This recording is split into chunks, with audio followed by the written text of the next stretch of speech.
How are we doing today, Mike? Doing great, Frank. All Welcome right. to Perspective Yes. Shift. Welcome. Back in the hot seat. Yeah, it's actually kind of cold. It is cold in Arizona right now. Yeah.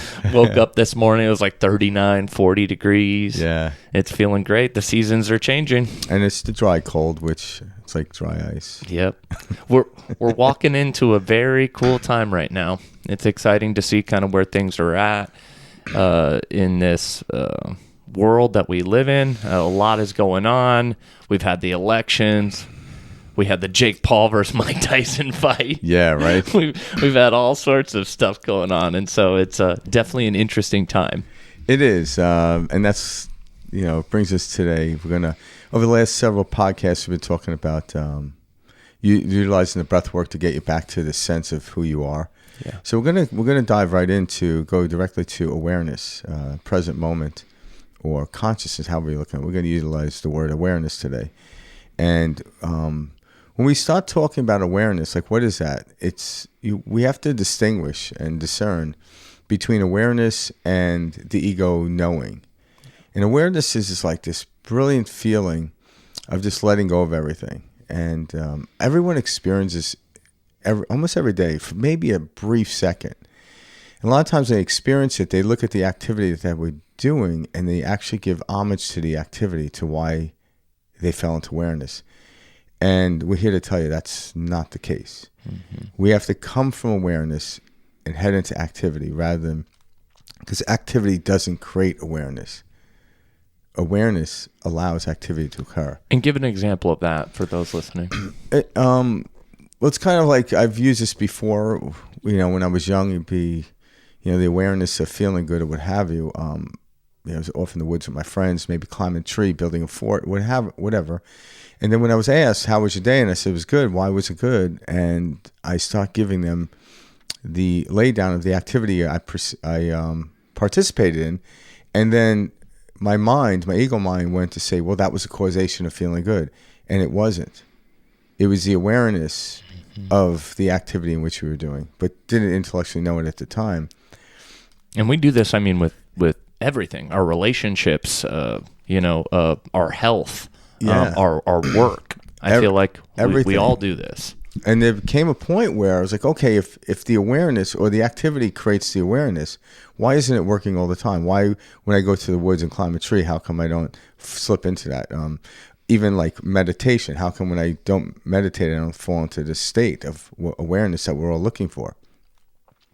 It's because awareness allows the meditation to occur. And every time we go into activity, we kind of move away from the awareness, but that's okay. But it's like where we're coming from, of the awareness and into the activity. It's what creates the great adventure that we're having in this world, a great experience. But we have to first learn how to seat ourselves in awareness. And even the breathwork, practices Mike and I were talking about, that you and I were talking about over the last, I don't know how many podcasts, is still a vehicle or an activity that allows you to get seated back into it, but it's not the causation of it. Because like when you breathe in, that's activity. Right there is the awareness. So the effortlessness of the activity, which the exhale, is what seats you there.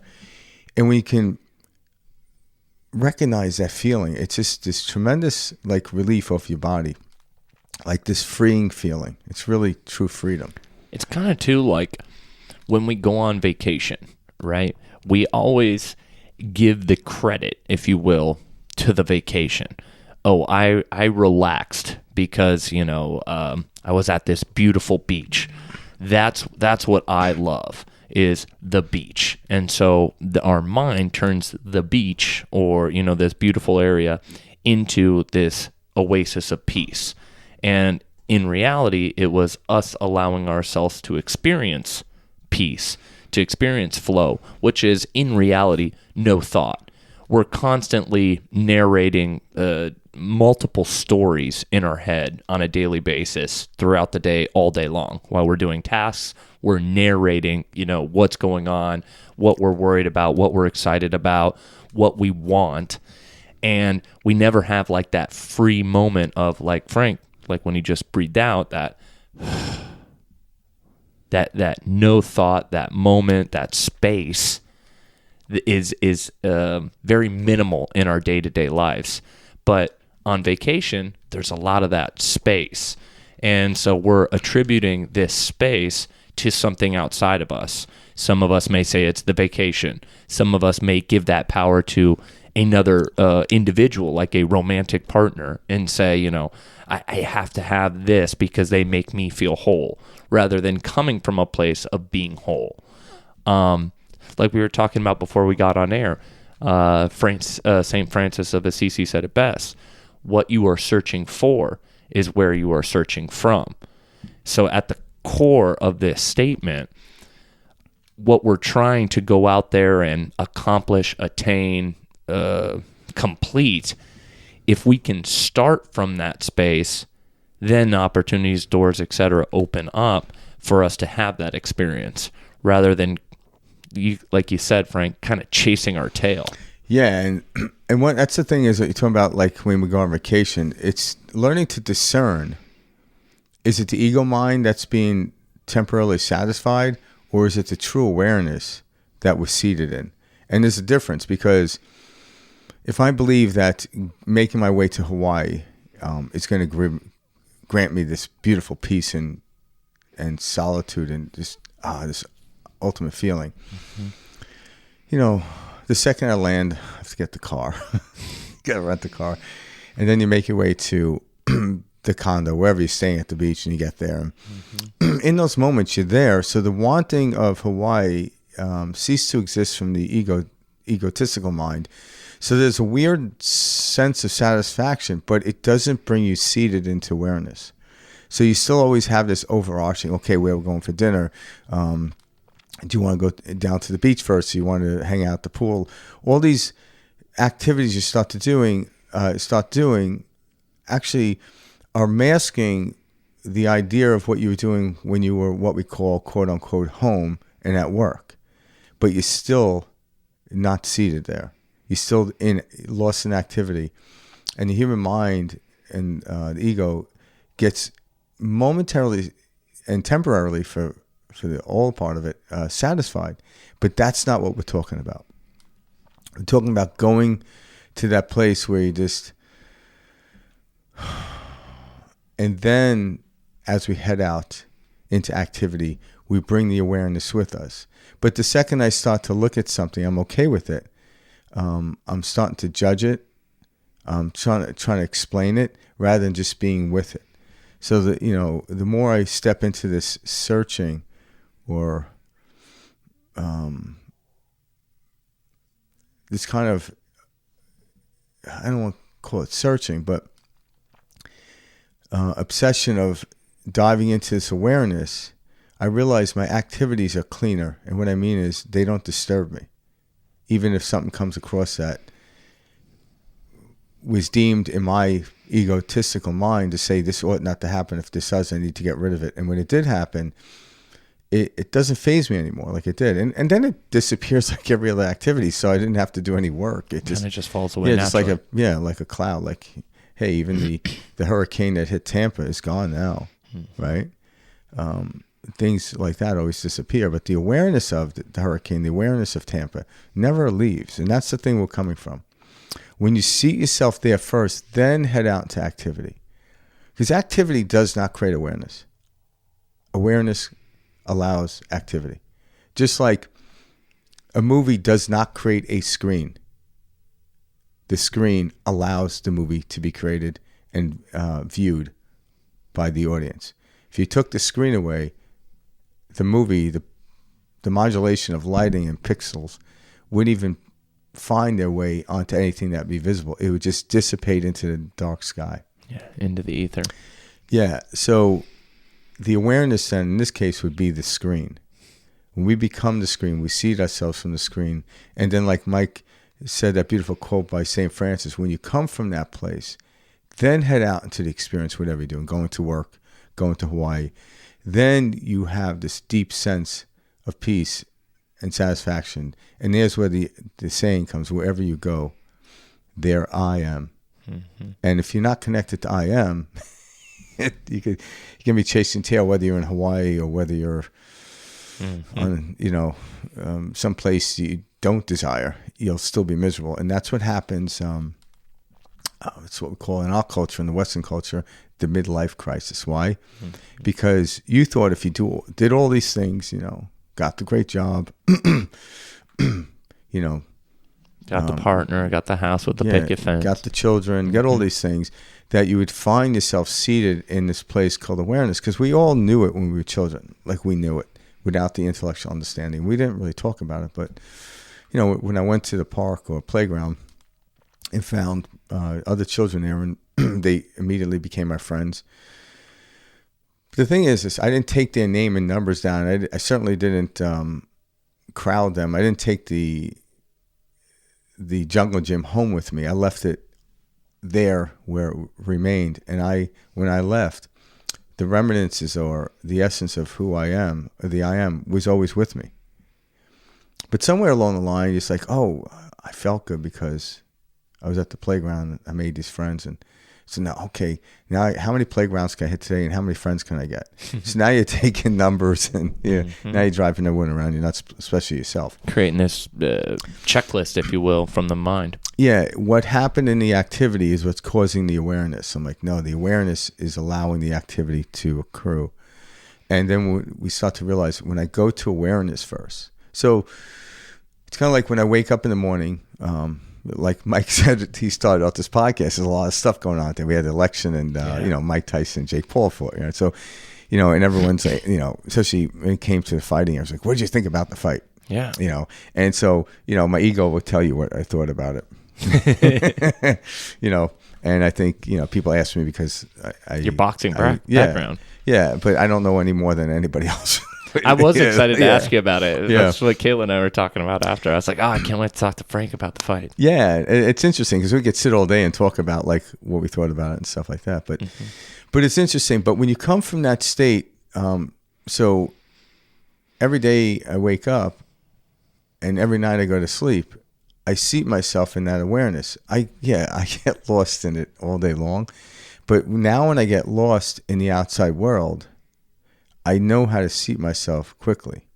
Again, we're all at different levels. And I can say this because over the last 30 years when I'm studying this, in the first freaking 20 of them, it was all intellectual. I knew the right things to say. I knew, how to be in a conversation with people like, oh, this guy knows what he's talking about. I'm like, no, it wasn't experiential. There were moments of experiential, but I thought it was all the exercises and the well, that's what school teaches us. Yeah. So does. I wouldn't be surprised that you felt that way. I remember going through that too. No, but my obsession because like when I would go to some of these retreats, I would feel this immense lightness of, man, I'm free. And then I go home and I'm like, oh, I need to live at this retreat. Yeah, right. That's probably how that's how cults actually started. So Mike and I are definitely not suggesting the cult because you are, you don't need anyone outside of you. Like whether you go to a retreat of any sorts, it doesn't really matter at the level we're talking about. But then, because the retreat then onto itself is the activity. Well, I mean, we're faced with cults all over the place. By definition, the religions are a cult. By definition, politics is a cult. We're constantly surrounded by these cults and like, hey, you got to pick a side. Yeah, universities are cults. Like exactly. They tell you how to think and stuff like that. Yeah. And but yet, the stuff that Mike and I are saying right now, and there are a handful of other people talking about this in relative to how many people are on the planet. When I say handful of people, to me, there's a lot of people talking about it, but nonetheless, Mike and I live in that world, so we tend to seek the people out, and we're going to air a couple of them today with some videos explaining how they look at awareness. And, but yeah, and so the first 20 years of this journey of what I deemed to be my spiritual journey was really intellectual jargon. And then, but through it, there was, I would fall into that awareness. That's what kept me in the jargon. I thought it was like, okay, if I study this or read this book, this next book will feel good. Because I remember reading like A Power of Awareness many years ago, and that it did something to me. And then, okay, it's in the book. It really wasn't in the book. And then years go by, and I talk about this to people, whoever would sit there and want to listen. Probably drove a lot of people nuts over my years. And then like Powerful Awareness came out. I'm like, oh, that's it right there. It's, oh my God. So I remember sitting in the bookstore, picking it up and just looking at it. And next thing you know, I read the whole book. Yeah. I'm like, oh, I got to get home. And I'm like, that was it. So I actually read the book. It's the first time I ever did that, where I read a book and then purchased it after. Yeah, that's like I could funny. easily put it back on the shelf because it was at Barnes & Noble. It wasn't a library, but nonetheless. Yeah. And then I'm like, okay, that's it. Then I try to find other books that would do that. And I realized that wasn't it. That seeking too. I remember that feeling. It's like there's something more. And for people listening to this, you get to this stage where it's like there's nothing we have to learn anymore. We don't need to take in any more information. Like, you're good. Now it's time to experience. Now it's time to be in that free flow state, that present moment. Like, if you want to use the word seeking, use the word seeking for that, the continuous seeking for the awareness, right? Not an obsessive, Wall Street type of way where I'm seeking more money, I'm seeking more of this. It's this seeking of this feeling that exists. Everyone knows it exists. Some people just like, okay, I'm okay with being content. There's nothing wrong with that. That's part of their journey.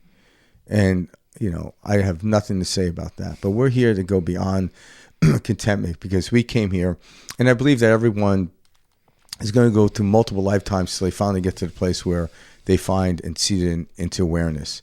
And then what happens from that point on, right? Well, then we become controllers of our universe, all right?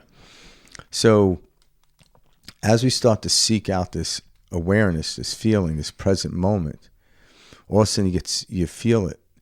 And then once you're like, okay, let me put this in the bank. And like the second you put it in the bank, it disappears. Like, there's nothing to put in the bank. It is the bank.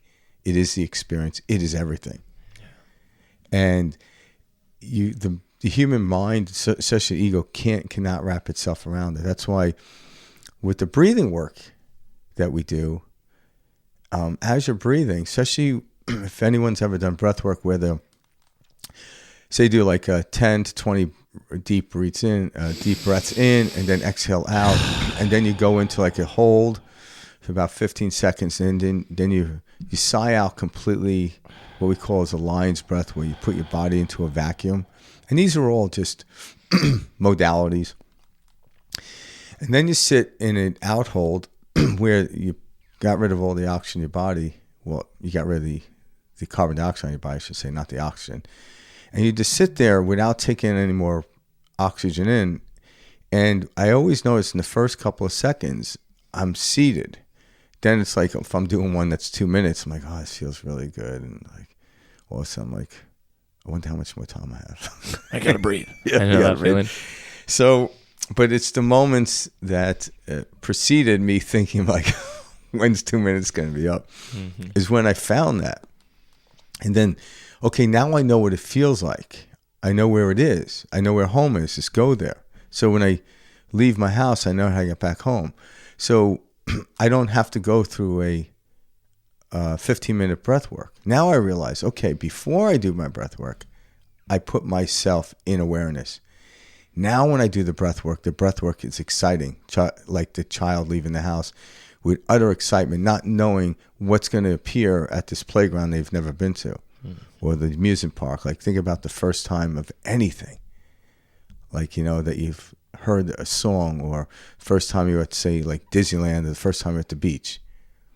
There was no egotistical knowing of the beach. But when you showed up with no expectation, and the awareness just overwhelmed you. And then we started like, oh, why? And then the ego came in. It's like, oh, we're going to get to the bottom of this thing, And then it just gets in the way. And that's why as children, we were easily amused, because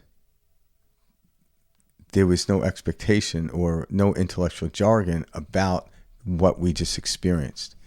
And then over time, we started reading philosophers and get deep into that, and poets. And that's what I look at, like poets and philosophers. I'm not knocking them, but what they're doing is they're trying to intellectually explain what they experience in that moment.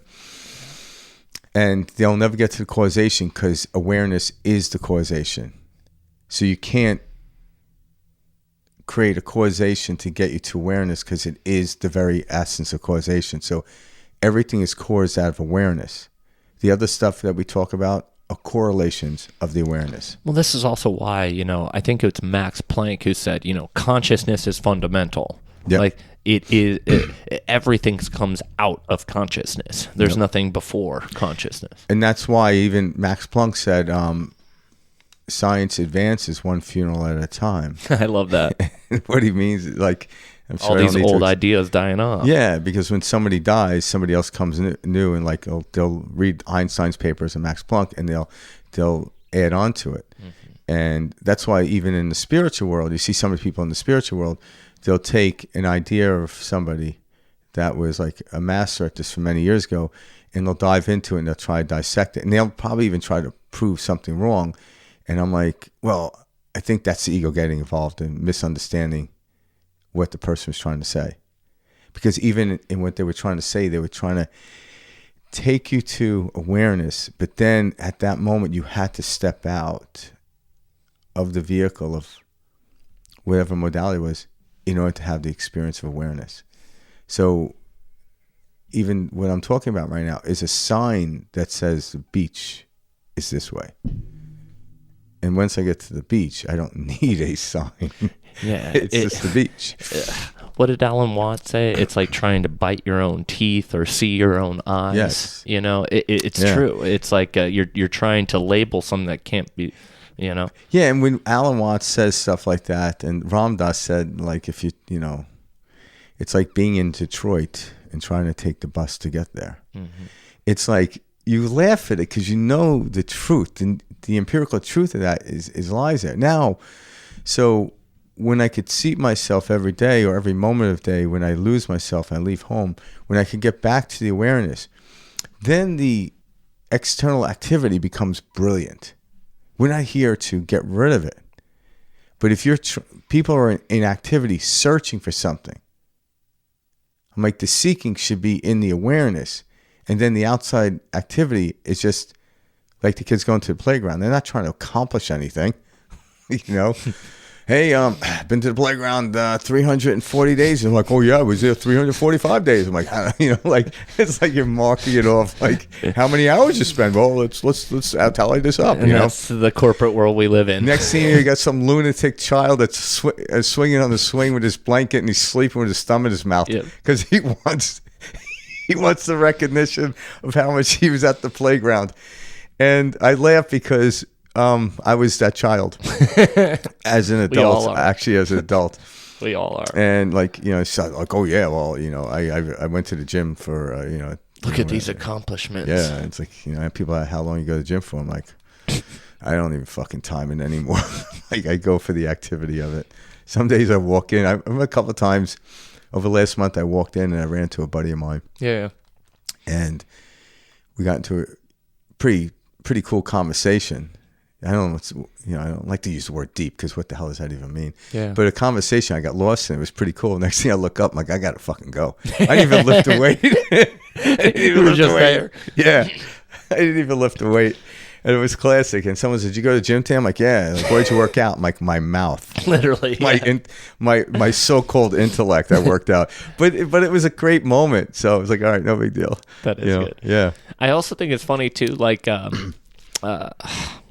the way we describe this is it's like this place that we're going to, and going back to that quote, what you're searching for, where you're searching from. Yeah. This doesn't ever evade us. It's always here. It's always around us. There's nothing to do. It's more like kind of like a stepping back. I think it's just because the mind is always narrating, and it's always like, is this safe? Should I do this?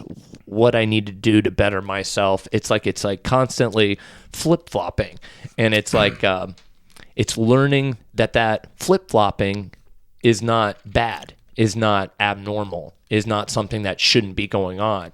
And then that creates like this space from the activity of the mind. Yeah, I like how you said that, because there is nowhere to go when you're in awareness. Mm-hmm. But when you step out into the physical world, or what we call the experience of duality, right? Because we're coming from non-duality, see where it takes you. Yeah. You're not trying to get anywhere, but see where it takes you. It's a really an amazing journey, but nonetheless, it goes back in the box at the end of the day when you're seated back into awareness. Everything just dissipates, just like when you turn the TV off, it becomes a screen again. But when the TV was showing the pixels and the light coming from it, you couldn't see the TV. Mm-mm. You know? I'm aware that TV's there because I'm looking in the direction. But I was telling Mike earlier, I'm like, can you imagine, like, every time you went to a movie, you showed up when the screen already had what we call activity press upon it, such as like previews and stuff like that. And so you've never seen a screen. You just seen this movie, or, previous to movies, and then the movie would start. And then one day you show up extraordinarily early, and you get in there and you just see this blankness. You're like, what the hell is that? And then you go out and you get the manager. It's like something's wrong in here. Something's wrong here. Because most of us, when we were children, we knew it, but not intellectually, that the screen is paramount, fundamental. Consciousness is fundamental. Mm-hmm. And the screen then becomes presence, existence, consciousness, whatever you want to call it. Mm-hmm. Then from there, you can create a movie and reflect upon it. But it's not to get anywhere. It's not to get anywhere.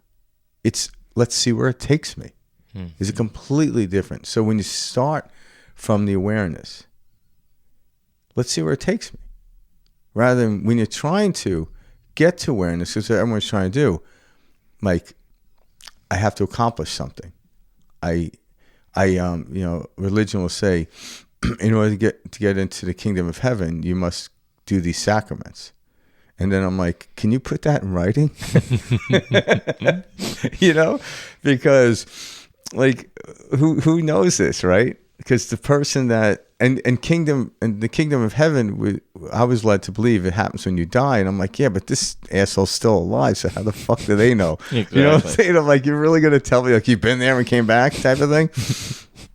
And as my young mind was trying to like. That's why I'm like, fuck this shit, mm-hmm. This is stupid.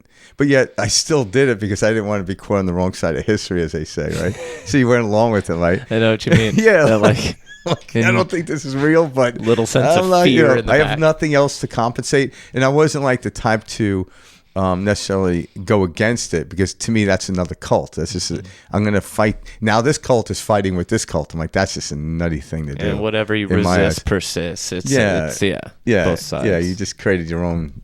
Yeah. Now, but I guess if I did that, I would be in charge of my cult rather than just a member. Oh, you'll find like-minded people, and yeah. But the problem with being a cult leader is, man, you got to make up shit every day to satisfy these people for staying. Like, think about it's got to be tiring. It's got to be tiring. Like, what are you gonna tell us today? I'm like, oh fuck, I had a dream last night, and and all of a sudden I'm like, oh my god.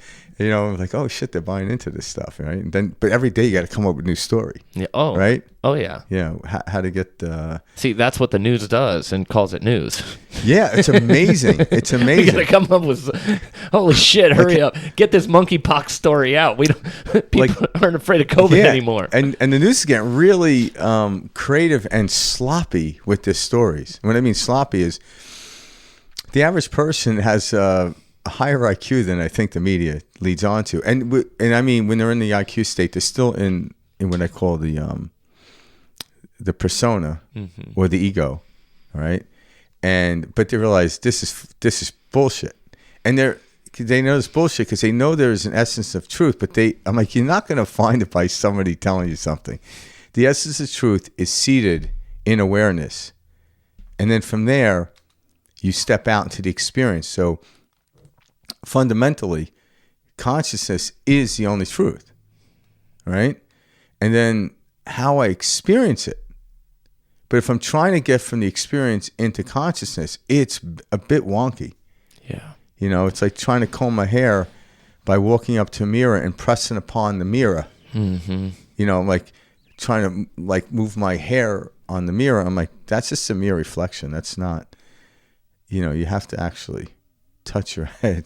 That's a good analogy, though. Yeah. Because it is like, trying to go outside of you to fix something that can only start with And then what happens when you get caught in the egotistical setting is like, you think there's something wrong with the mirror. So then you take that mirror down, you go to Home Depot, get another mirror, put it up, you got the same fucking problem. So then you take that mirror down, you go to Lowe's, because you think it's the mirror they sold you, right? And you go to Lowe's, you come home and put that one, it's not the same thing. And someone's like, hey, go to Ace Hardware. They have really good mirrors there. So by this time, you're so frustrated. You go to fucking Ace Hardware, you get a mirror, you throw it in the back of your car or whatever the fuck you got. And you're so frustrated that you roll the window down, you light a cigarette, right? And in the midst of you doing that, the wind blows your hair. And then you put the mirror up, like, fuck, it was the mirror. Now you start selling the mirror from Ace Hardware. It's Ace Hardware that did it. Yeah, so it's like, God, I got to tell everybody to go to Ace Hardware store. You know, and this is what we do with different diets and different everything, and that. You know, it's this. Yeah, it's this. I found it. Yeah. I swear. You know, I got to tell everybody about it. But they were unaware of the wind blowing through my hair is what moved my hair into more what I call suitable, and just by happenstance. But I thought it was the mirror, and I'm like, no, the mirror. Like, and the best was when I went to Home Depot and say, like, what's wrong with the mirror? It's broken. I'm like, is it cracked? I'm like, no, this reflection's really bad. Yeah, like, the reflection's horrible. So, well, sir, I don't like the way I look. Sorry. I want a new mirror. And the guy's like, there's something wrong with this. But just take the mirror back. Don't even argue with him. Exactly. You know? So Tommy made it to Ace Hardware. So I'm like, are your mirrors broken? They're like, we never saw you cracked mirror. I'm like, not a cracked mirror. Just a mirror that doesn't make me look bad. And then like, just sell the fucking mirror to get this asshole out of here. Exactly. Like, you know, and that's how maybe that's how the universe looks at us in our egotistical settings, because like. It's gotta, because you're right. When we look at it and like this, you know, it's laughable, it's funny to joke about. Yeah, it is. Because like, it's so true. Like, how can we expect to go out and be experiencing anything whole or healthy or, you know, a forward moving experience when we go into everything with such self-doubt, poor self-talk, you know, self-disgust, self-hatred, just, you know, anger in general, or we have like this very kind of negative outlook, and we're walking into the world and we're saying, why is the world so divisive? Why is the world so mean? Why is there so much hate? And we're not looking within at all, and we're not saying, whoa, I'm participating in this. I'm creating this. Yeah. Where I'm coming from is not a sound, healthy place. We don't look at that. In fact, we're taught that it's normal and okay to blame the outside world. Oh, it's because of all of these, you know, things in the world. If all of these wrongs were righted, then everybody's going to be at peace. That's what's been going on my whole life. You know, it's because this existed, so we have to, you know, help this class, or, you know, this is what's going on, and we're taking freedoms and powers away from these people. And all along, none of us are talking about where we're coming from, like as individuals, you know, coming together. It's always somebody else's fault, and you know, if we just change this rule, or if we just make this a law, then this is going to help the situation. So we're out there like making all these laws, making all these rules, creating more problems and more issues, rather than explaining to people how this reality works and what this experience actually is. I love the quote. Somebody was telling me one time, like, or essentially what it is like, it's such a paradox. When you are in want of something, that's sending this signal to the universe that I don't have it.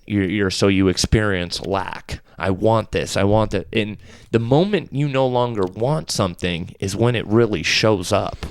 And it took a long time for me to really learn that. But once I learned it, I really learned it. And you have to stop anticipating what's supposed to show up. Yeah. Because that can then it can almost open up your heart a little bit. And then, the thing showed up. I figured it out. Like what? I meditated for 20 minutes, not 15. Mm-hmm. And it showed up, and I'm like, that's not really what happened.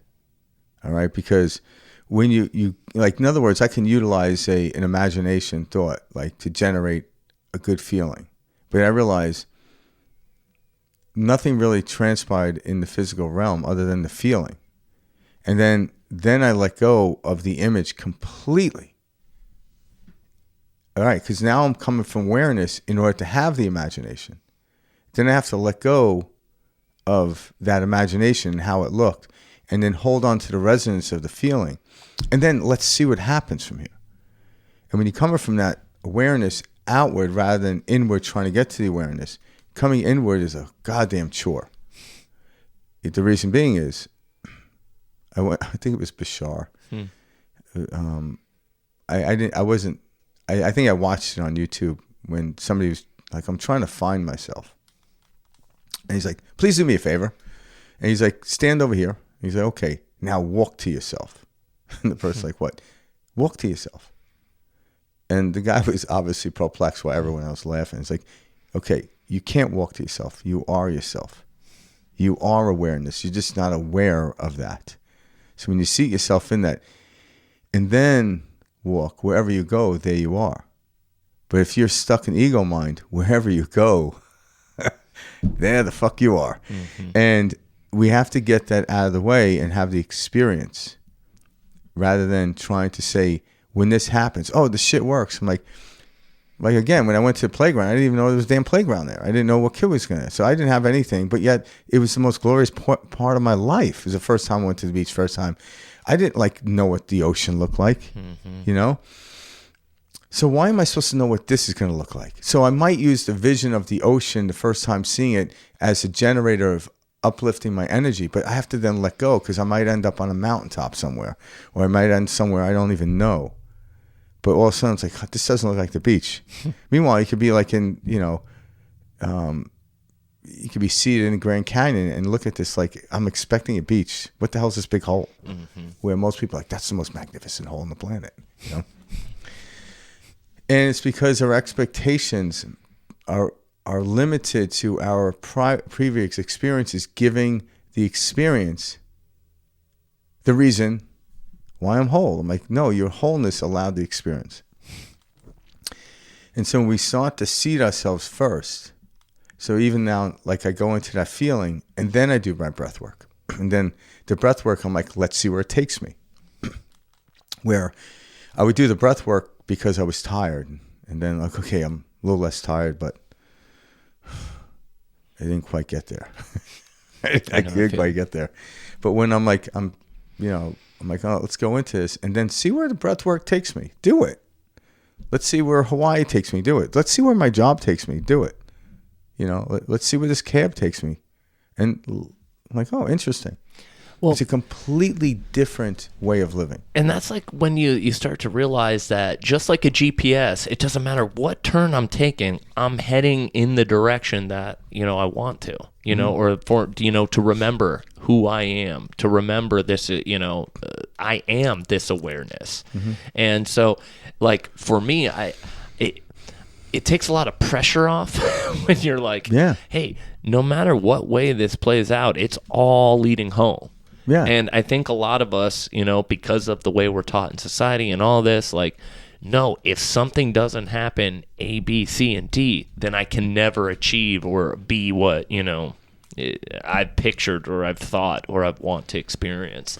And it's kind of like stepping away from this, like, rigid way that we have been taught to look at life. Yeah, because, I like that you brought up the GPS because that reminds me of, like, when it popped into my head. It's kind of like, and there's a story out there, and however you take it, and I look at it just from a story vantage point, that you came here with a journey or a path in mind.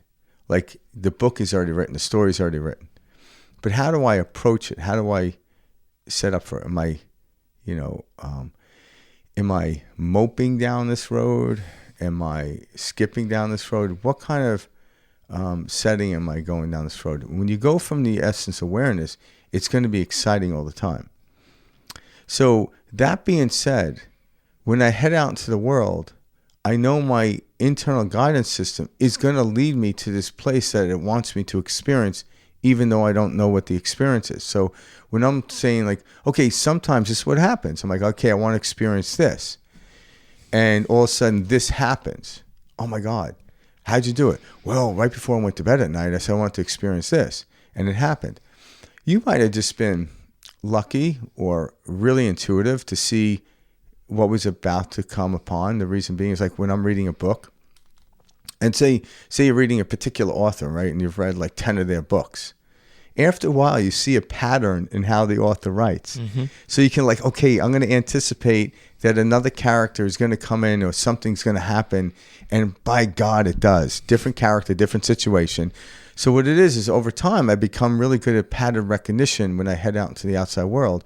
So therefore, it seems like I predicted what was going to happen. It was what really did is I read the potential of the energy that may go that way. And when I nailed it, I think, okay, now I'm going to sell people on how to get what they want. I'm like, no, I read the potential, because then the next time, like, okay, what do you want? I'm like, well, if you're outside of your realm of potential or energy or off your path on somebody else's path, you're going to make that person feel stupid. And they're doing something like, in other words, they're heading to the spiritual world to feel better about themselves. And then we make them feel worse by saying you can have this thing. And I'm like, that thing that might not be paramount to them, but they're searching for some way to do that. And so I found that in my life where like, okay, I got this thing. I'm like, okay, what did I do prior to this thing happening? And then I try to relive that like Groundhog's Day. Mm-hmm. And I'm like, I'm not getting the same results. Why? Because I'm still looking for this particular thing to happen again and again and again and again. It's not really how it works. No. And we are pattern recognition beings. Just kind of like when you're heading out and you tell the GPS where you want to go, it triangulates. So it's a satellite in the sky, and then there's a unit connected into you, and then it triangulates down to where the end result is. Say here in Arizona, say I want to go to San Diego. Puts a red pin, then triangulates down, and it knows where I'm at. I don't have to tell it. It knows. And then it creates this blue line that's about this big on the screen or whatever. But then what happens is I get into my vehicle, say I'm using a car to get there. It will then grant me each individual directions at a time. And if I actually act on them, move out into the world, make a right-hand turn. If I fulfill that, make a right-hand turn, then it gives me more and more and more. And then I end up in this place that I've never been to even imagine, so to speak. I can imagine. But I get to this place because if I've been there, would I have needed GPS? No, I'm just redundantly experiencing life. It gets me there. Well, we have our own internal guidance system. When you seat yourself in awareness, it will push you out into experience that you actually agreed to have. Like, I don't know, something's wrong here. Like, you agreed to this. Mm-hmm. And for a higher purpose, you came in, it's like, why don't I remember it? Because you've never experienced it. Mm-hmm. What we're learning to do is remembering to trust our internal guidance system, right? But, like, if I went to San Diego for the first time, why didn't I remember this? Because the first time you're here, you haven't had somebody to experience it. So stop trying to remember something you haven't done. Mm-hmm. That's why we don't have a memory of it. But once I learn to fully trust my internal guidance system, that's the only memory I really need, if you will, to remember to trust that. And then life is flipping amazing. Whether you become a billionaire or not, it doesn't matter. Yeah, it doesn't matter whatsoever. And I think trying to, it's almost like I'm trying to get to San Diego, but I take a detour and I'm in Canada now. Right. Well, the GPS is not going to give up on me. It won't. It's just time to get to fucking San Diego. I'm just like, fuck. Mm-hmm. It's exhausting. Now you're sitting on the beach in San Diego talking about like, how did I end up in Canada? Jesus Christ, it's like, and then your buddy that was, left the same time was like, yeah, I've been sitting on the beach for fucking like, 3 weeks. Where like, where the fuck buddy? you been? Where you been? Now you're upset that he got there first, and that's kind of how I've lived my life. And I'm not even going to go out there and say this is how everyone lives their life, because I don't know everybody. But I'm assuming a great majority of us do, because I did. And then once I realized, wait a minute, mm-hmm. Why don't I have a memory? Because I haven't experienced it. So how would I have a memory? But I do start to remember. I have this internal guidance system, and it works way better than the one on my phone. I do want to so something that helped me on my journey to understand that was I realized it was like an aha moment that everything we're taught by our parents, by our teachers, everything that we're shown in our sitcoms and our television shows and our movies, all supports this this mental monkey mind activity, and essentially portrays it as normal. And this is what everybody's going through, and that this is just how life is. And so, like, what I'm trying to say right now is we have been taught to truly live in an insane world. And we've been taught that that insane world is normal and that everybody's got to deal with it, and that's just the way it is. And I want you to know that's not true. And I can tell you this because I have stepped out of that weird paradigm, if you will, that was concocted and explained to me my whole life. And hey, this is normal. Where you watch the news, they tell you how to feel, you feel that way. You have a partner, and that partner, you know, you got to fight with, because it's normal to fight with a partner because one's a male and one's a female. And we're so different. We're taught all of these things that keep us trapped in this monkey mind. And you start to see those things for the bullshit that they are, and they begin to fall away. And it's weird. You like maneuver through this with ease. But even the way we were raised and contained, you cannot keep awareness out. And what I mean is, so when you live in what we call real life, you're going through it, doing stuff, and you're following this line. But then you step into a comedy club, and a comedian with timing brilliantly will let you know what you're doing is nuts, and you fucking laugh your ass off. So there is this it's great. There is this life hack, if you will. This sense of knowing that never goes away. Yeah, but then you leave the comedy club, you laugh, and then you go back to doing it again. Yeah. So maybe like more comedy clubs you go to, the more you realize, man, why am I still doing this? It's kind of like when I used to watch Looney Tunes, especially Bugs Bunny. Yeah. And you had Elmer Fudd, and Bugs Bunny was always just like the bane of this guy. And and there were times where it was like you see him getting all set up, like, Elmer Fudd's getting all set up, and he's like, "Hey Doc, what's up?" He's like, "I'm looking for a whirly rabbit," and he's like eating the carrots. Like, what does this rabbit look like? Meanwhile, he's standing right there, and he doesn't see. And so this cartoon was letting us know there's two ways to live: one from the seated awareness, and the other one from just working so hard to get to this place that the thing is right in front of you that you're trying to get to, but Elmer Fudd doesn't realize. Never realized. Just like the coyote doesn't realize you're never going to kill the roadrunner. So how many seasons of this do we have to go through? A lot. It's like it's never going to happen. We're waking up, man. Yeah, we're waking up. Walking into the age of Aquarius. So there is this outlying understanding where it's like, how do I get out of this thing? I'm like, just realize you were already outside of it. It was contained within you. It's not something to get out of. You are the container. I best saw this illustrated one time. I forgot where I saw this, but it was it was this picture of this little kid. I think he was like an Asian kid, and he had a boot on his throat, and he was like being pushed into like the dirt or water or something.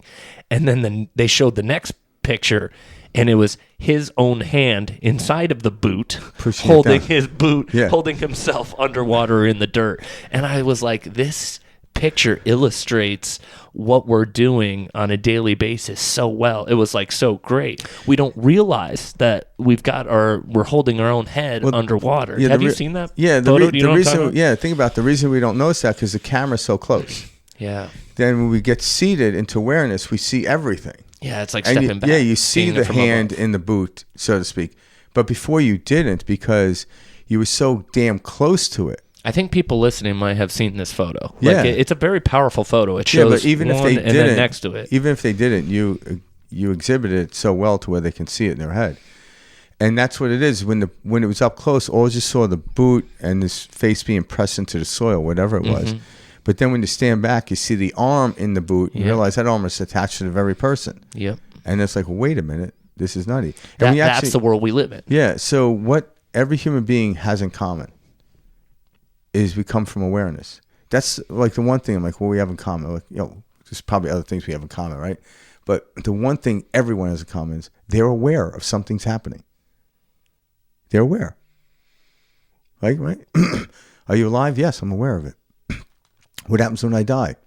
You'll still be aware. How do you know? I'm like, well, you're still aware now, aren't you? Mm-hmm.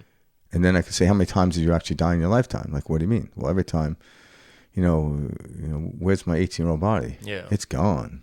Mm-hmm. But I'm aware. That awareness didn't change.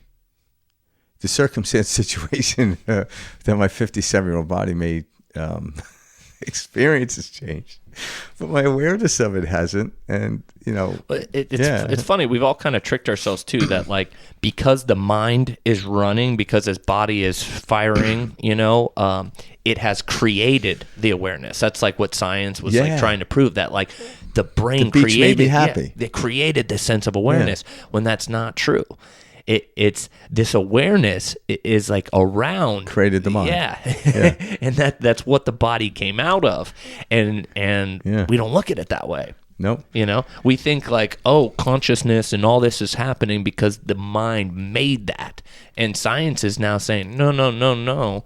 Consciousness has always been behind that. It comes out of consciousness. Yeah, and there's only like, right, as far as I know, it's like compared to how many scientists are out there. And I might be wrong on this, but there's only a handful of scientists that are studying consciousness as being fundamental, not physics. Yeah.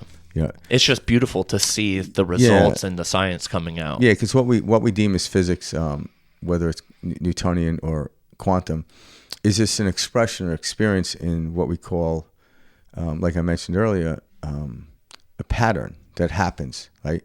Like if I take this guitar this pick. item, this guitar pick, it's actually pretty cool. It is cool. It's a stone or a crystal, something like that. It's interesting to play my guitar with it. Mm-hmm. But if I take this and I open my fingers, we know the pattern's going to happen. It's going to drop. All right. So that pattern happens. That's in the Newtonian physics. Then you get into the quantum world where we're dealing with energy, and I start to. If I became like an avatar and I can control my energy, I can then have some bit of output of what's going to occur to a degree, right? But I'm not an avatar. Where although I am an avatar, and it pushes up. Yeah, my I'm an avatar when I'm seated in consciousness, but when my ego gets involved, because the ego doesn't want to lose a bet. Like I don't want to lose a bet, so I'm not going to go there, because the ego's like, I got to protect myself. So if I say, if my mind, says, okay, this is what's going to appear, and it doesn't, I lose the bet, and I don't want to play that game, because the ego mind does not like to get beat at all. And so takes it real personally. Yeah, but within the seed of Newtonian physics and quantum physics was consciousness that allowed all these things to happen. At some point, I imagine scientists, a group of people, are going to come together, and they're going to have something that actually explains quantum physics, because quantum physics explains Newtonian physics. So, and like, where do we go? I'm like, well, can we explain consciousness? No, the screen can't play itself. Mm-hmm. It's where everything comes from. Like, how far can I go into the sky? When we look at the night, like, okay, how far are those stars away? Well, there's still something behind it allowing me to see it. Mm-hmm. During the day, it's like, oh, it's a cloud. Cloud's probably, how far it's still in the atmosphere. And so the sky looks a lot closer during the day. But at nighttime, it's like, how far are those stars? Huge. Oh, they're a million miles away. Million light years away, I should say. Mm-hmm. And all of a sudden, I'm like, how do I know that? Like, how can I see a star? There must be a sky that goes further than that. And it's like, damn. Fascinating. Yeah, it's fascinating. Well, it's fascinating, but it leads us back to we are the awareness, then heading out. And this is where we get into a place where, how do I judge a moment? Mm-hmm. I've never been here before. And then the ego starts to break down. It doesn't get rid of it because the ego has the experience. So, but the ego now isn't telling me this is bad. The ego's like, oh, this is interesting, because when I come from that place and head out, the ego is not in charge. But when the ego is trying to get to, when I'm trying to get to that place, the ego's in charge, and then I become Elmer Fudd. trying to find a whirly rabbit. And it's right in front of me. It's right there. It's like shotgun's loaded and everything. It's eating its carrot and shit. That's us for sure. It is. I said we pull in one of these videos that we got. Here's I think that's kind of a perfect segue for us. All right, here we go.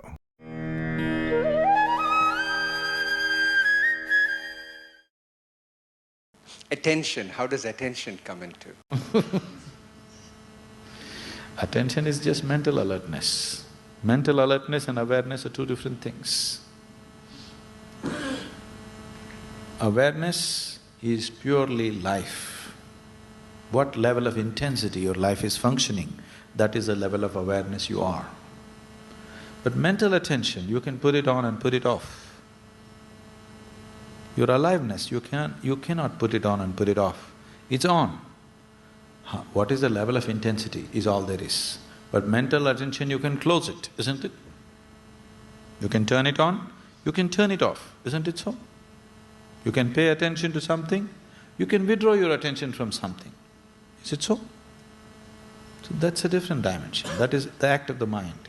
That is again not reality. It is just attention of the mind. It is the act of the mind. Mind can do many things, but it's of a different dimension. It is psychological. It is not existential. We'll leave it there. I love that. That was perfect. I love that it. was perfect. I'll leave it there. Any more questions? Hell yeah, Sadhguru. Actually, He just dropped the mic. Yeah, just dropped the mic. We're done. Any more questions? I'll leave it there. And it is like if But it is that simple. It's funny. Yeah, if there's anything you ever want to seek in the world is getting seated from awareness. Because it is, the mental activity can shut off. I could be, like, think about it, you could be pissed at something, like your boss did or whatever, if you have that situation. And then something else grabs your attention, you completely forget about it until nothing's grabbing your attention. And then the human mind wants to go to attention. So what is attention? It's actually reaching out and creating tension, right? So how much tension can my physical body handle and my mental capacity handle? And I'm telling you right now, not a lot. I can't handle a lot. Also, just ask my wife. Also, too, let's look at attention like as from a business standpoint, right? We live here in America, et cetera. So Americans, we are constantly having our attention fought for. Through online media, social media, everything that's going on. Shit, we're trying to ban TikTok because are we? Yeah. They're trying to ban TikTok right now because American companies can't keep that attention, and the company's getting too big. It's kind of crazy. Oh, I got it. Yeah, they're trying to get them to sell the company to an American company. But what are they all fighting for? They're all fighting for our attention. And so if the most dollars, like YouTube and all these companies out there are being poured into attention, there's got to be something to it, Are people making money off of this attention? Well, like what is it? Why is this so important? And it's because where attention goes is where energy flows. Yeah, but then that energy that's flowing in that type of direction becomes fragmented. All right, so let's get back to you asked me about what I thought about the fight. Yeah. What I found interesting is it was the first time Netflix ever had done a live show like this. Yeah, I like believe. A boxing event or whatever. Yeah, and I guess its server couldn't handle it, so it was buffering and doing this, and people thought everyone's checking their Wi-Fi that day. And so I watched the fight, and I didn't really care to want to watch it. And I didn't have any judgment to it either way. It's just like, okay, I'm going to watch it. So at least when people start asking about it, I could at least give them some answer. Yeah, talk to it. But it was very interesting when I watched that fight because, like everyone was thinking Mike Tyson was going to come out with this vicious person. If he did, Jake would have been in trouble because Jake doesn't exude that type of personality. We haven't seen it in him. But Tyson didn't, and the energy field on the planet is changing, so he's changing. He's getting older and wiser. So everyone expected this vicious Tyson that came out that was really, really, really stuck in his ego back in the day. And over the years, you hear him talking about being happy and all this stuff. And so all of a sudden, he stepped in the ring. People are like, oh, he's old. I'm like, well, that might have something to do with it, but not the age. I think it was the energy that he's like, why am I wanting to even beat up a 27-year-old person? Mm-hmm. Again, I can't get into Mike's head to say this, but Of course. when I look at it from that vantage point, I'm like, that's more likely what happened. Because the dude's in shape, right? Mm-hmm. Like, what happened to him? Everyone's trying to, they come up with different excuses. His He knee hurt brace. his knee, yeah. Yeah, I'm like, okay, and, or does he, okay, he's torn by the $20 million he's going to get paid, and there's nothing wrong. I'm not knocking him for that, because maybe he could take that money and help out a lot of people that need it, right? Do great with it. And put a show on from, like, I am no longer wanting to kill somebody. Because I remember early on in his career, he was asked in an interview, he was like, when you punch someone, what do you think? And he's like, when he does his right uppercut, which like his famous strong punch, then with the left hook, but it was a right uppercut, he would literally squat down. He envisioned pushing somebody's nose to the brain. Yeah. I'm like, not too many boxers prior or even since had ever said that. I'm like, that's freaking wow. Like, it's most like to outpunch the guy, knock him down. Because when you knock a person down in boxing, it solidifies. There's no argument who won the fight. But trying to put his nose through his brain, that's a bit much. Well, he's no longer that person. No. And so everyone's thinking like he can just turn that on. I'm like, yeah, he can, but he's lost touch with that frequency. And that's how I look at it. That's exactly it. He lost such that frequency, and then we have all these myriad excuses to why. And this is my ego talking, by the way, too. So let's not get caught up in my story either. Of course. But I also, do think this fight was very symbolic of the change we're watching our planet go through, our fundamental hive mind consciousness going through. At the same time, it is. How many people watch this? Oh, over 240 million, 280 million. So 280 million crazy. people wanted to watch someone get beat up. That's telling too. Mm-hmm. Like, where are we? The yin and yang. Yeah. I'm not saying maybe we did this for the last time. Who knows? Maybe if this is the pinnacle of watching people get beat up, we can't go any further from here. So it's going to go from 280 million maybe down to 2 million people watching this stuff, right? And I'm not trying to, anyone that's in this sport, I'm certainly not going to interfere with what people are going to do and not do. But, there was something telling that many people wanted to watch an old man, I think, or a young man beat up an old man, or an old man beat up a young man, how we look at it from the ego standpoint. And like, that to me is telling as well. That everyone tuned in on a Friday night, me included. So I'm not making excuses. And this was around the world. This wasn't just America. Yeah. I mean, this was a global And then event. I think the stadium itself was like 70,000 people. Yeah, that's nuts, too. Yeah. So all these people generated to come here to watch that particular fight, to see what would happen. But I also think in the hearts of everyone, nobody wants to see anybody get hurt. Because I think at the end, when Jake led off, held back, it appeared that way, that people felt that endearing. And then the last 10 seconds of the last round, he kind of bowed. Yeah, I remember that. And I think everyone liked that. Like, some people like, that's fucking bullshit. I want to see him knock him out. Like, I thought that was very symbolic of the time we're stepping into, which is like, hey, this isn't a cold-hearted rip his head off. No. Maybe 15 years ago, that would have been the case. Oh, I don't care what it is, it's rip like his head off. When they did this, Yeah. and then like Thumbs down. the other gladiator had to stab and kill the guy because it was, the emperor was like, thumbs up, thumbs down. Thumbs down. And the emperor would actually listen to the crowd. So the emperor actually wanted to give the crowd what they wanted. So like now it's like if someone said, do you want Jake to knock him out? And they'd be like, no. Yeah. No. And I think that's a moment that we saw.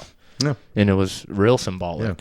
I thought that was... But again, it's like, cool just when you look at that from more awareness standpoint, it just is. It was an experience. So I don't mean to like say, okay, we need to stop these things. I'm like, no. Yeah. I mean, it's just interesting. I'm looking at it differently than I've looked at it maybe 20 years ago. If you ask my opinion on this particular fight, it would be completely different analysis. Yeah. But yeah. I said we pull up the Muji video.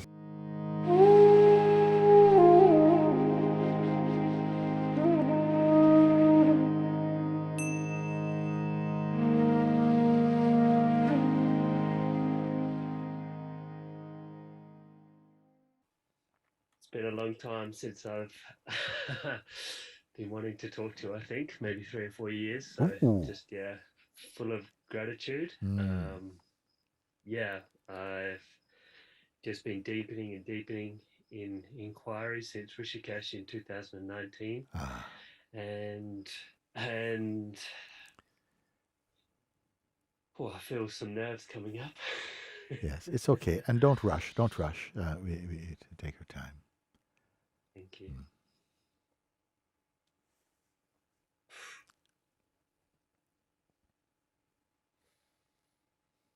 I find when I speak, I get caught in personal identity more, and I find it harder to drop back into the stillness, into the awareness of speaking when I'm speaking like socially, even with Sangha members. Yes. So I'm wondering, is it possible to stay in the awareness as well as speak? The advice to stay in the awareness is operative, functional for a while until the seeming duality comes to an end.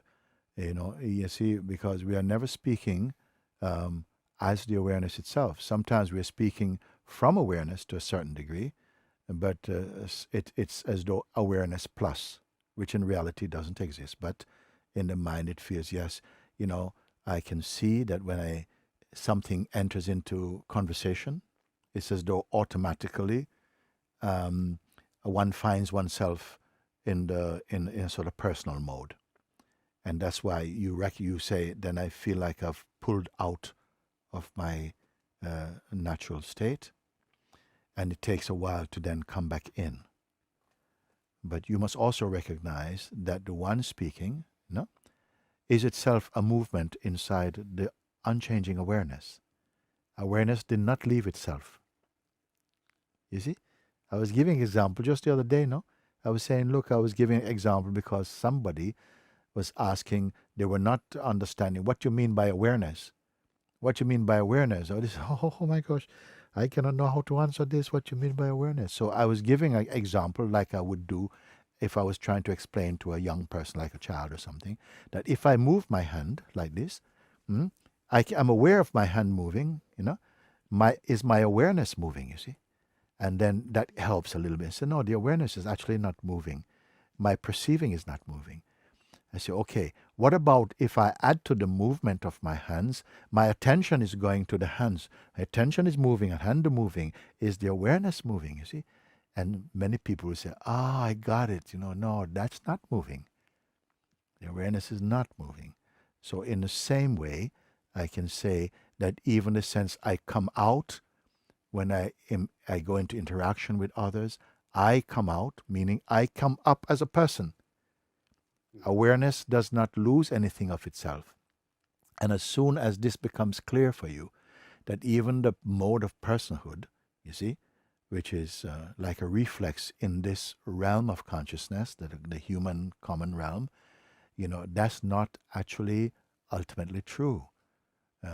Something goes into the state of personhood. You may say the seeker aspect of consciousness, you see, becomes disappointed. I get pulled again into a shape of person, and something doesn't like it, and it takes me some time to stabilize. But this actually is not actually what happened. At an experiential level, it feels like that. A state of distractedness has happened, and that distractedness means something, that I'm pulled out of shape, or I'm pulled into shape from no shape. You see. But as you become more grounded, actually you're looking from the place of awareness that becoming a person is not something that happens to awareness really, but in the in the mic field of movements and so on, it appears as that. You are actually at the very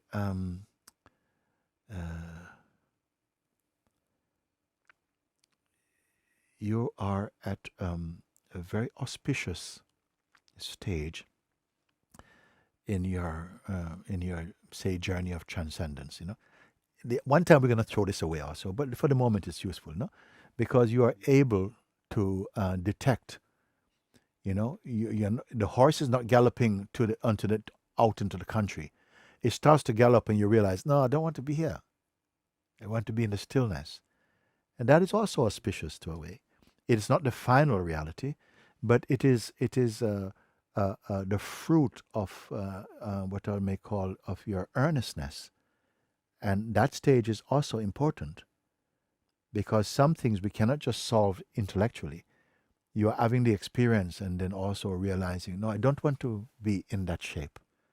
You see? Well, what does it mean then? Are you not able to speak to people? If by speaking in the dynamic realm means that then your wider space is covered up, but it's only a seeming. It's only a seeming.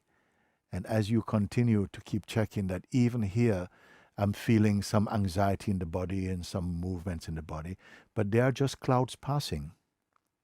And I want to just refresh an example I used recently because someone came and said, Guruji, I'm listening to you and I really follow you. But I'm finding that sometimes when my mind comes, it's so strong and I just, I'm shut off again. I'm gone with it. And how can I stop my mind? And I said, listen to this. And I'm saying it again freshly now. It must become clear that when you say, my mind is so strong and it has the power just to pull me about like that, I want you to understand that both the mind activity and all of its, sort of erratic behavior, and the one who suffers from it are like two sides of one coin. Please listen. They are like two sides of one coin. Awareness is not a coin. When you are aware of the mind stuff, okay, oftentimes we are feeling, I'm seeing the mind stuff, but I'm watching it from the position of a person. And the mind is troubling my person. But the person is the factory for the mind trouble. At your stage of seeing, the person is trying to stop the trouble, but the trouble only comes for the person. And the person, both the person and its troubles are both on the screen of perception. That's a quandary. That was a great clip.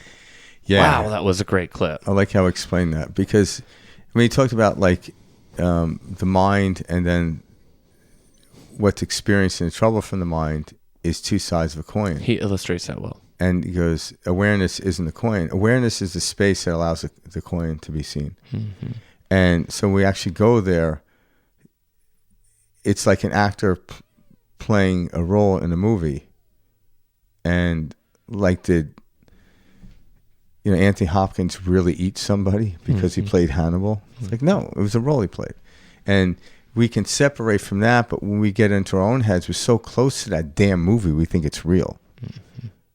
And so that's where these fractals in the outside world and the world of duality teach us in patterns. Like when we separate, like when we get further away, you could see, like Mike illustrated with the boot. The further we get away, I'm like, that's just a persona that's responding to the director in this world we call a movie or a drama. But what's witnessing it? The thing that's witnessing it isn't being touched by it. Just like a screen at a movie theater. Say the movie theater was built in like 1950 and it's still up, same screen. And say there's been like 10 million movies played on it.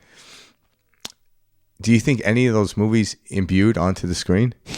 No, it goes off. It's still this white screen. Mm-hmm. Nothing permeated on there or got stuck in there like, grape jelly. It's not like, no. So we are the awareness then creating this character and going out and having this experience. And that's the way you get away from the suffering. But even that, what I'm telling you now, is intellectual, so it can't quite you get there. It is that sign that says beach this way. But the sign isn't the beach, nor if you were there, you wouldn't need the sign. But it's a pointer. And people like Muji, Sadhguru, and a myriad of other ones that are pointing in this direction to realize you are that. I feel like when this was going on, this clip, I feel like what kind of popped into my mind was that saying, being of the world, or being in the world, not of the world. Exactly. You know, like I thought that was a good representation of what was being discussed here. Like it's recognizing, hey, Yeah. I get there's mind. I get there's a character. I get I'm participating. But at the same time, I'm not of it. Yeah. I can detach from it. I'm this awareness. And so, yes, I'm not denying this human experience. I'm not denying the ego experience. I am the character. I have the mind going on. But I can also see this for what it is. I can have this level of awareness. So I'm not of the world, you know. I'm here. I'm not denying. But you're in it. Yeah. Yeah. And so I thought that was kind of something that popped in. And think about this, like, I'm going to bring the actor thing into. I tend to always do this. I don't know why. I've never acted. Well, I've acted my whole life with my kid. Just now I got paid for it. Love it. Yeah, it actually cost me money in my marriages and shit. No, but anyway, Right? don't digress. But anyway, so I imagine if I was an actor, my ultimate goal would get to a place where I just stepped onto a set without a script and responded to everybody else and just kind of improvised, right? Because we find out a lot of movies where that was an amazing scene, and they say, well, the actors went off script. They just were given a scenario and they went into it. Because think about, for me anyway, personally, if I had to memorize lines, I'm worried about the words I'm going to say rather than the essence of the action in which the character wants to get into. Rather than, if I get into that state, the words will naturally come out. And that's what we call improv. So it's like, yeah. Great so point. the people, so like Marlon Brando would always say, what's my motivation? In other words, what state do you want me in? And then just step away and film, and I will just talk. But if you give me a script, that doesn't do anything for me. Yeah. And so as we understand, we are awareness. Okay, now from awareness, I'm stepping into that state and then heading out. That's where we have the great life. Yeah, we still, do these things. You don't sit in some cave and do nothing, but I'm starting from here. What's my motivation? Awareness. And then let's see what we could play with here. Yeah. But if I go in and script it, this is why we get all upset. Like, oh, this wasn't supposed to happen today. I'm like, says who? Like, what do you mean this wasn't supposed to happen? I'm supposed to show up work and this happened. The person was supposed to say anything. And I'm like, where the hell did you read that? But they program their day based on some other day that they thought might have been perfect. And they checklisted every little thing that happens, as much as they can do that. And then all of a sudden they step into another day and I'm like, God damn it. That's like, It never happened. I say never achieved it. every year you go to a particular spot on the planet for vacation. And if you anticipate the first one, by the time you go there the fourth time, you're just like fucking, I don't know if you'd be miserable, but you'd be like, hey, hon, you want to go somewhere else next year?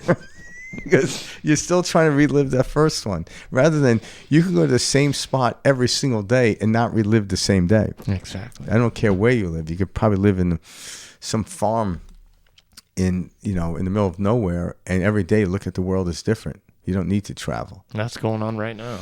Yeah.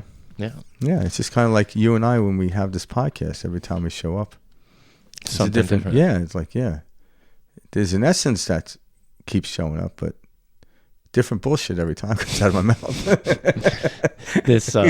This last clip that we have, it's tying in perfect. So this one is Peter Crone, and he just posted this 6 days ago, and so it's kind of cool how it relates to what we're talking about today. It's called "It Doesn't Matter What You Do," and I think this ties into what we're talking about right now. All right.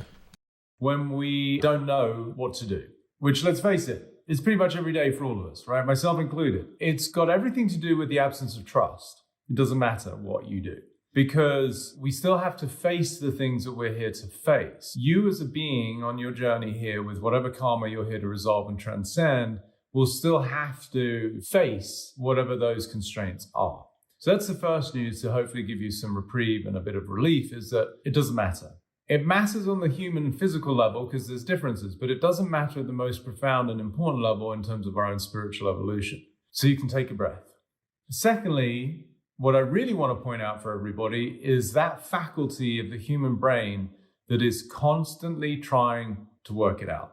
You know, should I take this job? Should I quit? Should I start my business? Should I try this supplement? Should I do this diet? Should I break up with this person? Should I stay with this person? Should I, whatever it is in terms of that realm of questioning, trying to figure out, what I want you to notice more than anything is the mechanism itself.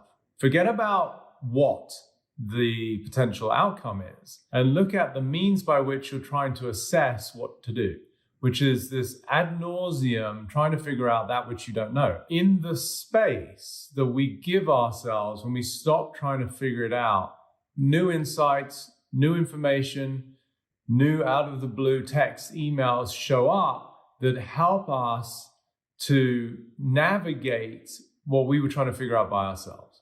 Just notice that as a human being, your brain is designed to try and predict and protect. So you're trying to figure out the right thing to do where there isn't such a thing. And it's not even you, it's automated. You're not waking up in the morning and going, you know what I can't wait to do today is exhaust myself trying to figure out something that I don't know how to figure out. That will be a really fun and productive day. This is asking you to develop two of the words that I have struggled with the most, but try to embody as best as I can, which is trust and patience. That today, whenever you're listening to this, you don't know. Take a few deep breaths and realize right now, at this moment, I don't know. I don't know. To be at peace with uncertainty. Rest in the knowledge that life has got your needs met. Meaning you don't have to figure it out. You're a co-creator in life, yes, you'll take action, but when the inspiration is right and from an energy of inspiration, excitement, and possibility, not what I hear here, which is fear. When we're trying to figure it out, the underlying constraint that is normally at play is we don't feel safe. We don't trust. So when we're in the energy of fear, we don't make great decisions anyway. Find the deep level of trust and peace, and as I said, patience, when you can see the mechanism that's trying to figure it out, not you, your brain. It's a survival mechanism, it's primal. And don't get caught in that. You go, oh, okay, right now I don't know. Can I be okay just for now, not knowing? And trust the information will be presented to me in a timely fashion. That's the patience part. Whoever's listening to this has their own version of this. Should I, shouldn't I, don't know what to do, what's right, what's wrong. It's exhausting. I promise all of you the answer is the same. I don't know. The question is, to what degree can you embrace being at peace with uncertainty? That will make you a very powerful human being. So I hope that helps. I love Yeah, how that was good. tied into Muji too. You know, Yeah. it's kind of like what he was saying when he's talking about, you know, that's the essence of the mind. You know? And what I like about even what he said about I don't know, R.J. Spina, sorry. Yeah. I was listening to him over the weekend, and I've heard him say this before, and I thought it was really fascinating because when you say it, there's this letting go. I don't know, and I don't care. If you use that as a mantra, because you don't know, and the I don't care means I'm not going to get pulled into whatever happens because I'm not going to let my ego. There's a couple of this is a quick, not just a mantra, it's a quick meditation to say, I don't know, and I don't care. That allows everything to come in and you experience it at the deepest level of awareness, right? So use that as your meditation. I like that. Yeah. You know, I don't know, and I'm okay with that. Yeah. You know? And that means if you're okay with it, means you don't care what happens. It's just, that's a great, you know. And I challenge anyone, just say that, I don't know. I really mean I don't know, and I don't care. It literally lets go of all the pressure of having to do that. And then I don't know, but I care if this happens. Like, no, I don't know, and I don't care. Mm-hmm. It's not like this giving up, like moping type of I don't care. It's like, no, I don't care. Bring it on, and let me experience this through the eyes of awareness. It's a powerful tool. It's a very direct route to this, walking directly into the unknown and being okay with it. That's how I walk around every day meditating. I don't know. I don't care. And then I start telling stories. And then you're like, is that real? I'm like, I don't know. It just sounds good though. It is very freeing when you live this way. I know It that is. because every time I step forward without knowing, without having this game plan, trusting, not only does it work out, but it often works out better than I could have imagined, and with more surprises along the way, and in even more interesting or appealing or exciting thing, occurred that I could have never fathomed. Yeah. And that's what's so exciting about what they call the present moment. Yeah. And the present moment the present moment and awareness can be said to be the same thing. Absolutely. Yeah. You know? And so don't try to project the present moment as another present moment, because that's where we get the headaches and the fighting with ourselves and the pain, because we think it's supposed to happen. We don't know it's supposed to happen, but we can maintain an essence of freedom of that. And Mike and I, anyone out there listening, give you the challenge to, throughout the day, try to seat yourself from the awareness. Then you can't stop experience. So I don't have to tell you go out and experience. It's something you can't stop. You can give your attention in a polarizing way to what's happening, but you can't stop the experience. So when you free yourself from like, I don't know, I don't care, and then see what happens. And if something triggers you, okay, there's a little work to be done there, to be aware of it. Look, now I'm aware that this upset me. Why did it upset me? That is the very essence of what we're here to search for. Mm-hmm. Why am I holding on to this thing that's disrupting my experience with the outside world? Because you can't stop it.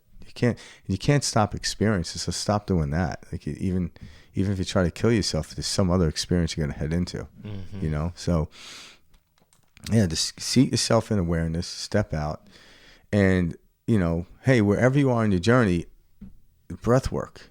All right. Like I can go, I'm there. Or in the early on, it took me 15 minutes to do that. A few deep breaths. Yeah, a few deep breaths. But now what I do is I still do my breath work. I still go to the gym. I still do all these things. But prior to doing my breath work, I'll go,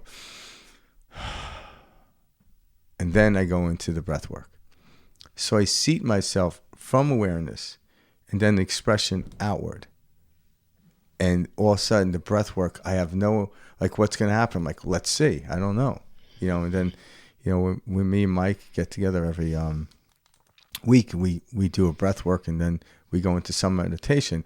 And then we're like, we don't really talk about, like we used to talk about. Now it's like, oh, that was great. That was great. Mm-hmm. But Mike and I don't have any anticipation of what's going to happen. And even if we did the same breath work, technically, the experience was vastly different. But every yet, time. There was an essence that was always the same.